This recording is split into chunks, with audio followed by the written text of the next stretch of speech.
AI video keeps getting better, but the most important change may not be another jump in image quality. It may be the production pipeline surrounding the model. Runway has published a report describing how its enterprise customers are using generative media in advertising, games, television, retail, and other production environments. The headline numbers are dramatic. One anonymized agency reportedly compressed a social content process from 2 or 3 months to 3 hours by combining video generation, voice cloning, and lip sync. A game publisher reportedly reduced concept development from 30 days to 1. Another game studio increased weekly advertising output from 13 pieces to between 75 and 100 with the same team. Those figures are customer reported, several examples are anonymous, and Runway published the report. They should not be treated as independent proof that every business will see the same savings. But the common pattern is useful. The team seeing the largest gains did not simply replace one camera shot with one generated clip.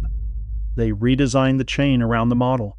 They built systems for generating variations, keeping characters consistent, localizing assets, creating lip sync, reviewing output, checking legal requirements, and moving approved material into publishing. That is a very different idea from opening a generator, typing a prompt, and hoping the first result is ready for broadcast. For a small creator, the same principle applies at a smaller scale. Create a repeatable project structure. Save prompts and reference images. Separate drafts from approved assets. Automate mechanical exports and resizing.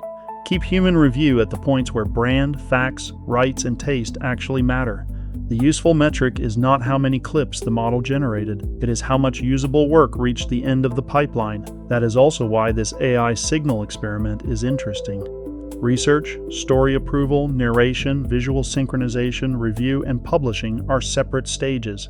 The model helps with the work, but the controlled process is what makes the result repeatable. Now for a completely different kind of signal boost, and honestly, this one is fascinating. Researchers have published a Nature paper showing how AI-designed proteins can provide better starting points for laboratory evolution. They used a model called Protein MPNN to redesign several enzymes for improved stability while preserving their function. Then they ran the redesigned enzymes and natural versions through parallel laboratory evolution experiments. The AI-redesigned starting points consistently produced enzymes with higher activity. In one experiment involving the disease-relevant protein ataxin-2, the researchers reported more than 79 times greater selected specificity than the best version evolved from the natural starting enzyme. This does not mean an AI invented a finished medicine. The system improved the starting design. Physical experiments, continuous evolution, measurement, and human scientific judgment determined what actually worked, and that is exactly why the result matters. AI did not replace the laboratory. It helped researchers explore a more promising part of the biological search space. The common thread between these two stories is process. Whether you are generating a video or engineering a protein, the model is one component. The surrounding loop of testing, selection, validation, and human judgment determines whether the output becomes useful. Where do you think AI will make the bigger near-term difference? Creative production or scientific discovery? If these quick AI updates are useful, like the video and subscribe for more.